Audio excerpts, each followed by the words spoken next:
പടിഞ്ഞാറ് വാണിയാൽ പുഴയാൽ ചുറ്റപ്പെട്ട വയനാട് ജില്ലയുടെ അതിർത്തി പങ്കിടുന്ന കോഴിക്കോട് ജില്ലയിലെ നരിപ്പറ്റ പഞ്ചായത്തിന്റെ വികസന പ്രവർത്തനങ്ങളിലേക്കാണ് എന്റെ പഞ്ചായത്ത് ഇന്ന് ആദ്യം പോകുന്നത്. വികസന പ്രവർത്തനങ്ങൾ പങ്കുവയ്ക്കാൻ പഞ്ചായത്ത് പ്രസിഡന്റ് കെ ബാബു ഉണ്ട്. നമസ്കാരം ശ്രീ കെ ബാബു. കാർഷിക മേഖലയ്ക്കും ദാരിദ്ര്യ നിർമ്മാർജ്ജനത്തിനും പ്രത്യേക ഊന്നൽ നൽകുന്ന വികസന പ്രവർത്തനങ്ങളാണ് പഞ്ചായത്ത് നടപ്പിലാക്കി വരുന്നത്. എങ്ങനെയാണ് ദാരിദ്ര്യ നിർമ്മാർജ്ജനത്തിന് ആവിഷ്കരിക്കുന്ന വിവിധ പദ്ധതികൾ എന്തൊക്കെയാണ്? നമ്മളെ ഈ പ്രാവശ്യം ദാരിദ്ര്യ നിർമ്മാർജ്ജനം എന്ന് പറയുന്നത് എല്ലാവർക്കും സ്വന്തമായ വീടും സ്ഥലമില്ലാത്തവർക്ക് സ്ഥലവും എന്ന ഉദ്ദേശത്തോടു കൂടി ലൈഫ് പദ്ധതിയിൽ ഏകദേശം 425 ഗുണഭോക്താക്കളായിട്ടുണ്ട്. മുഴുവൻ ഗുണഭോക്താക്കൾക്കും വീട് നൽകുക എന്നാണ് ഈ പ്രാവശ്യത്തെ പ്രത്യേക പരിഗണന വെച്ചിട്ടുള്ളത്. അപ്പൊ എല്ലാവർക്കും വീട് നൽകാനുള്ള ഫണ്ട് നമ്മൾ ഈ പ്രാവശ്യത്തെ പദ്ധതിയിൽ ഉൾപ്പെടുത്തിയിട്ടുണ്ട്. ഏകദേശം 120 ആളുകളുടെ വീട് പണി കഴിഞ്ഞു. ഇനി ബാക്കി കൂടെ ഈ ഭരണസമിതിയുടെ അവസാനത്തോടു കൂടി പൂർത്തിയാകാം എന്നാണ് ഉദ്ദേശിക്കുന്നത്. തീർച്ചയായിട്ടും ദാരിദ്ര്യ നിർമ്മാർജ്ജനം പോലെ തന്നെ കാർഷിക മേഖലയ്ക്കും പ്രത്യേകം ഊന്നൽ നൽകുന്ന വികസന പദ്ധതികളാണ് പഞ്ചായത്ത് നടപ്പിലാക്കി വരുന്നത്. കാർഷിക മേഖലയിലെ വികസന പ്രവർത്തനങ്ങളെ എങ്ങനെയാണ് വിലയിരുത്താനാവുക? ഞങ്ങളെ പഞ്ചായത്ത് ഒരു മലയോര പഞ്ചായത്താണ്. അപ്പോ മലയോരത്തെ ഭൂമിയിൽ പാരമ്പര്യമായിട്ട് കൃഷി ചെയ്തുകൊണ്ടിരിക്കുന്ന ഒരു പഞ്ചായത്താണ് ഞങ്ങളത്. ഈ പ്രാവശ്യം ഞങ്ങൾക്ക് ചെറിയ പ്രയാസം, കാട്ട് മൃഗങ്ങളുടെ ശല്യം, അതിനെതിരെ പ്രതിരോധം തീർക്കുകയും വീണ്ടും മലയോര മേഖലയിലേക്ക് കൃഷിയിലേക്ക് എല്ലാവരെയും ആകർഷിപ്പിക്കുക എന്ന ഒരു ഉദ്ദേശത്തോടു കൂടി അതിനുള്ള ഫണ്ട് കൂടി വെച്ചുകൊണ്ടാണ് ഈ പ്രാവശ്യം കാർഷിക മേഖലയ്ക്ക് ഊന്നൽ നൽകിയത്. തീർച്ചയായിട്ടും ആരോഗ്യരംഗത്തടക്കം നിരവധി വികസന പ്രവർത്തനങ്ങളാണ് നരിപ്പറ്റ ഗ്രാമപഞ്ചായത്ത് നടത്തിവരുന്നത്. ആയുർവേദ ആശുപത്രി, ഹോമിയോ ആശുപത്രിയുടെ ഒക്കെ നിർമ്മാണം ഇപ്പോൾ ആരംഭിച്ചിട്ടുണ്ടല്ലേ? അതെ, ആയുർവേദ ആശുപത്രി ജനകീയ പങ്കാളിത്തത്തോടുകൂടി സ്വന്തമായി ഭൂമി വാങ്ങി 40 ലക്ഷം രൂപ ജനകീയ പങ്കാളിത്തത്തോട് പിരിച്ചെടുത്തു.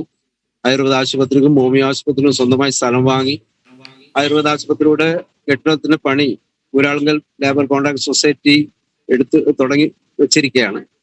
അപ്പോൾ ഹോമിയോ ആശുപത്രിയുടെയും ഉടനെ തുടങ്ങാൻ പോവുകയാണ്. അതുപോലെ തന്നെ കുടുംബാരോഗ്യ കേന്ദ്രം നമ്മുടെ ജില്ലയിലെ തന്നെ കേരളത്തിലെ തന്നെ ഏറ്റവും നല്ല ഒരു കുടുംബാരോഗ്യ കേന്ദ്രമാക്കി ഉയർത്താൻ ഞങ്ങൾക്ക് സാധിച്ചിട്ടുണ്ട്. അത് ഒരു ദിവസം 300, 350, 400 വരെ രോഗികൾ OP-യിലെത്തുന്നുണ്ട്. അതുപോലെ തന്നെ അവിടെ ലാബ് സൗകര്യങ്ങളും മറ്റെല്ലാ സംവിധാനങ്ങളും ഒരുക്കി തന്നെ നല്ല സൗകര്യത്തോടു കൂടിയുള്ള കുടുംബാരോഗ്യ കേന്ദ്രമാണ് ഇപ്പോൾ അവിടെ പ്രവർത്തിക്കുന്നത്.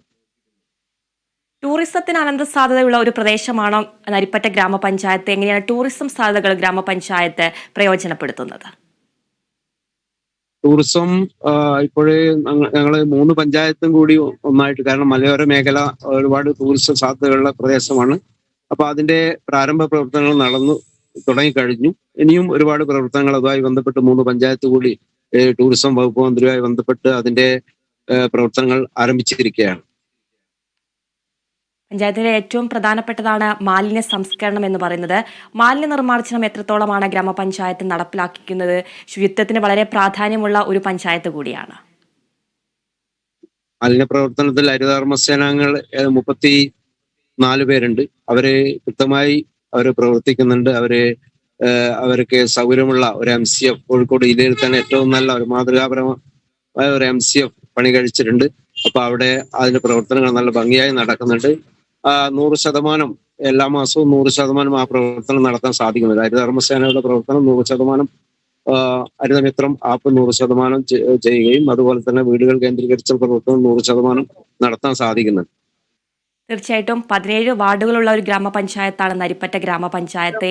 ഏറ്റവും നല്ല രീതിയിൽ കുടുംബശ്രീ പ്രവർത്തനങ്ങളടക്കം നടത്തുന്ന ഒരു പഞ്ചായത്ത് കൂടിയാണല്ലോ അല്ലേ? അതെ, കുടുംബശ്രീ സൗത്ത് ഇന്ത്യയിലെ ഏറ്റവും നല്ല കുടുംബശ്രീയായി തെരഞ്ഞെടുക്കാൻ സാധിച്ചിട്ടുണ്ട്. അതുപോലെ തന്നെ മനോരമയുടെ അവാർഡ് കഴിഞ്ഞ പ്രാവശ്യം കിട്ടിയിട്ടുണ്ട്.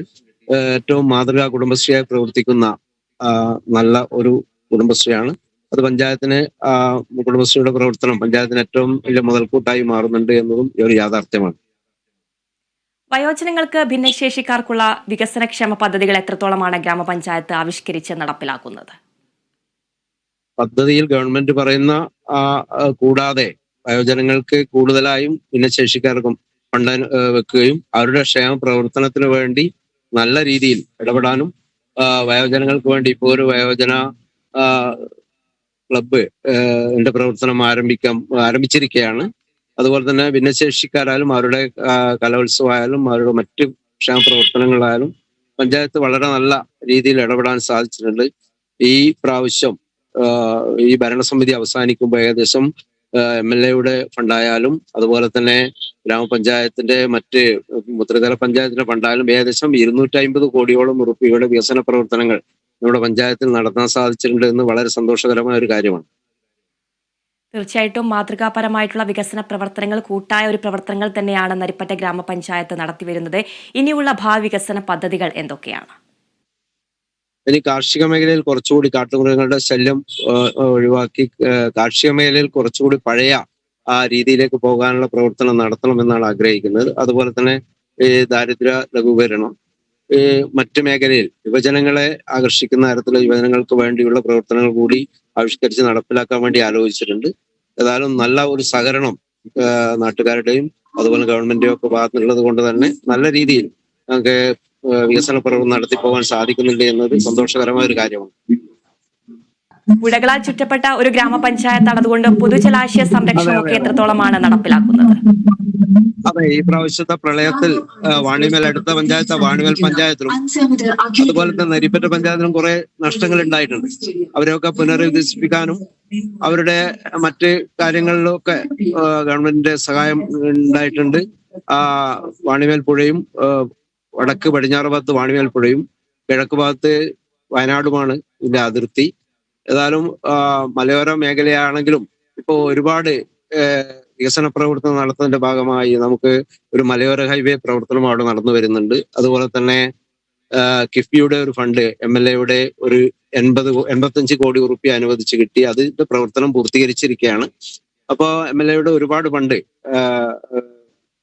അതുപോലെ തന്നെ സ്ട്രീറ്റ് ലൈറ്റിന്റെ കാര്യത്തിലായാലും ഒരുപാട് മുമ്പോട്ട് നമുക്ക് പോകാൻ സാധിച്ചിട്ടുണ്ട്. അതായത് വളരെ ആത്മാർത്ഥമായി തന്നെ വളരെ നല്ല രീതിയിൽ ഈ കാര്യങ്ങൾ മുമ്പോട്ട് പോകാൻ സാധിച്ചതിൽ എല്ലാവരുടെയും സഹായ സഹകരണം ഉണ്ടായിട്ടുണ്ട് എന്ന് കൂടി ഈ അവസരത്തിൽ പ്രത്യേകം പറയുകയാണ്. തീർച്ചയായിട്ടും കൂട്ടായ ഒരു പരിശ്രമം തന്നെയാണ് ഇത്തരം വികസന പ്രവർത്തനങ്ങൾ ചെയ്യാൻ ഗ്രാമപഞ്ചായത്തിനെ മുന്നോട്ട് വെക്കുന്നതും. അതുപോലെ തന്നെ ഈ ഗ്രാമീണ റോഡുകൾ, വഴിവിളക്ക് സംവിധാനങ്ങളൊക്കെ എങ്ങനെയാണ് നവീകരിക്കാൻ സാധിച്ചിട്ടുള്ളത്? ഗ്രാമീണ റോഡുകളാണ് ഞാൻ പറഞ്ഞ MLA ഫണ്ട് ഉപയോഗിച്ച് കിഫ്ബിയുടെ ഫണ്ടും അതുപോലെ തന്നെ മലയോര ഹൈവേയുടെ ഫണ്ടും ഉപയോഗിച്ച് നല്ല ഏറ്റവും വലിയ 2 റോഡുകൾ 10 മീറ്റർ വീതിയിൽ അതിന്റെ പണി പൂർത്തീകരിച്ചിരിക്കുകയാണ്. നമ്മുടെ പഞ്ചായത്തിന്റെ മുഖച്ഛായ തന്നെ മാറുന്ന തരത്തിലുള്ള വികസനമാണ് ആ മേഖലയിൽ വന്നിട്ടുള്ളത്. അതുപോലെ 1-2 വാണിമേൽ പുഴയായി ബന്ധപ്പെട്ട 1-2 പാലങ്ങൾ, 10 കോടി റുപ്യോളം ചെലവഴിച്ചുകൊണ്ടുള്ള പാലങ്ങൾ ഏകദേശം നല്ല രീതിയിൽ മറ്റ് കണ്ണൂർ ജില്ലയായി ബന്ധപ്പെടാനുള്ള ഏറ്റവും എളുപ്പമാർഗം, വയനാട്ടിൽ നിന്നും കണ്ണൂർ ജില്ലയിലേക്ക് എത്തിപ്പെടാനുള്ള ഏറ്റവും എളുപ്പമാർഗം ഈ റോഡുകൾ വന്നതിന് ശേഷം അത് യാഥാർത്ഥ്യമായി എന്നതും വളരെ സന്തോഷകരമായ ഒരു കാര്യമാണ്. കുട്ടികളിലും യുവാക്കളിലും ഒക്കെ വർദ്ധിച്ചു വരുന്ന ലഹരി ഉപയോഗം തടയാൻ ഗ്രാമപഞ്ചായത്തിന്റെ ഭാഗത്തുനിന്നും ലഹരി വിരുദ്ധ പദ്ധതികൾ എത്രത്തോളമാണ് ആവിഷ്കരിച്ച് നടപ്പിലാക്കി വരുന്നത്? ലഹരി വിരുദ്ധ പ്രവർത്തനങ്ങൾക്ക് പ്രത്യേക ഊന്നൽ നൽകിക്കൊണ്ട് തന്നെ പ്രവർത്തിക്കുന്നുണ്ട്. കാരണം ഏത് പരിപാടിയിലും ഈ ലഹരിയുടെ ഉപയോഗത്തെ പറ്റിയും അതിന്റെ ഭവിഷ്യത്തുകളെ പറ്റിയും പ്രത്യേകം സംസാരിക്കണം എന്ന് തന്നെയാണ്. ആ രീതിയിൽ ബോധവൽക്കരണം നടത്തുന്ന ഒരുപാട് പരിപാടികൾ ക്ലബ്ബുകളെ കേന്ദ്രീകരിച്ചും അതുപോലെ തന്നെ യുവജനങ്ങളെ കേന്ദ്രീകരിച്ചൊക്കെ നടത്തിക്കൊണ്ടിരിക്കുകയാണ്. കുടുംബശ്രീ അതിന്റെ പ്രവർത്തനം ഏറ്റെടുത്ത് നല്ല രീതിയിൽ നടത്തുന്നുണ്ട്. എന്തായാലും അതിലും ഞങ്ങൾക്ക് നല്ലൊരു വിജയം കണ്ടെത്താൻ സാധിച്ചിട്ടുണ്ട്. ഈ പദ്ധതികളൊക്കെ നടപ്പിലാക്കുമ്പോൾ ഏതെങ്കിലും തരത്തിലുള്ള വെല്ലുവിളികൾ നേരിട്ടിട്ടുണ്ടോ? ഈ വെല്ലുവിളികളൊക്കെ തരണം ചെയ്ത് എങ്ങനെയാണ് ഇത്തരത്തിലുള്ള വികസന പദ്ധതികൾ നടപ്പിലാക്കാൻ ഗ്രാമപഞ്ചായത്തിന് പ്രചോദനമേകുന്നത്? മറ്റ് വെല്ലുവിളികളൊന്നുമില്ല. കാരണം അവിടെ കക്ഷി രാഷ്ട്രീയ ഭേദമന്യേ എല്ലാവരുടെയും സഹകരണമാണ് ഈ പദ്ധതിയൊക്കെ വിജയിപ്പിക്കാൻ സാധിച്ചതെന്ന് പ്രത്യേകം പറയുകയാണ്. തീർച്ചയായിട്ടും പ്രസിഡന്റ് സൂചിപ്പിച്ചതുപോലെ തന്നെ കക്ഷി രാഷ്ട്രീയ ഭേദമന്യേയുള്ള ഒരു വികസന പ്രവർത്തനങ്ങൾ തന്നെയാണ് നരിപ്പറ്റ ഗ്രാമപഞ്ചായത്ത് നടത്തിവരുന്നത്. വിദ്യാഭ്യാസ മേഖലയിലെ വികസന പ്രവർത്തനങ്ങളെ ഒന്ന് വിലയിരുത്താമോ? വിദ്യാഭ്യാസ മേഖലയിൽ അവിടെ 11 സ്കൂളുകളാണ്. 4 ഗവൺമെന്റ് LP സ്കൂളും 1 ഹയർ സെക്കൻഡറി സ്കൂളും മറ്റ് 7 സ്കൂളുകളും ഉൾപ്പെടെ 11 സ്കൂളുകളാണ്. അപ്പൊ അവർക്ക് പഞ്ചായത്തിന്റെ ഭാഗത്തുനിന്ന് ചെയ്യാൻ പറ്റുന്ന എല്ലാ വിധത്തിലുള്ള സഹായങ്ങളും പൊതുജനങ്ങളെ കൂടി സഹകരിപ്പിച്ചുകൊണ്ട് ഞങ്ങൾക്ക് ചെയ്യാൻ പറ്റുന്നുണ്ട്. ഏറ്റവും നല്ല ഒരു ഹയർ സെക്കൻഡറി സ്കൂൾ ഏറ്റവും നല്ല വിജയ ശതമാനം കിട്ടുന്ന ഒരു ഹയർ സെക്കൻഡറി സ്കൂളും അതുകൊണ്ട് മറ്റു സ്കൂളുകളും അവിടെ ഉണ്ട് എന്നത് അതെന്തായാലും ആ ഗ്രാമപ്രദേശത്തിന്റെ ഇന്നത്തെ ഒരു വളർച്ചയിൽ വലിയൊരു പങ്ക് വഹിച്ച സ്കൂളുകളാണ്. ഇപ്പോൾ സ്കൂളുകൾക്കും അതുപോലെ തന്നെ MLA നല്ല സഹായം, ഇപ്പം എല്ലാ ഗവൺമെന്റ് സ്കൂളുകൾക്കും എല്ലാം എന്ന് പറയുന്നില്ല, 3-4 സ്കൂളുകളുള്ളതിൽ 3 സ്കൂളിലും ബിൽഡിങ്ങിന് ഫണ്ട് അനുവദിച്ച് കിട്ടി, ബിൽഡിംഗ് ആയി എന്നതും വളരെ സന്തോഷകരമായ ഒരു കാര്യമാണ്. ആരോഗ്യ മേഖലയുമായി ബന്ധപ്പെട്ട് തന്നെയാണ്, ആരോഗ്യ മേഖലയിലെ പാലിയേറ്റീവ് പ്രവർത്തനം എത്രത്തോളമാണ് ഗ്രാമപഞ്ചായത്ത് നടപ്പിലാക്കി വരുന്നത്? പാലിയേറ്റീവിന് പ്രവർത്തനത്തിന് വേണ്ടി അവിടെ ഒരു പ്രത്യേക വിങ് തന്നെ, സിസ്റ്ററും അതുപോലെ തന്നെ അതിന്റെ ഒരു പ്രത്യേക വിങ് തന്നെ പ്രവർത്തിക്കുന്നുണ്ട്. കൂടാതെ അവിടെ മറ്റ് സംഘടനകളുടെ നേതൃത്വത്തിൽ 2 പാലിയേറ്റീവ് സംവിധാനം കൂടി പ്രവർത്തിക്കുന്നുണ്ട്. അപ്പൊ നല്ല രീതിയിൽ, കാരണം 149 കിടപ്പ് രോഗികളാണുള്ളത്. അവരെയൊക്കെ ആഴ്ചകളും 1-2 ദിവസം പോയി അവരെ പരിചരിക്കുകയും വേണ്ട കാര്യങ്ങളൊക്കെ ചെയ്യുകയും ചെയ്യുന്ന നല്ലൊരു പ്രവർത്തനം അതിന്റെ പിന്നിൽ നടക്കുന്നുണ്ട് എന്നും കാര്യമാണ്.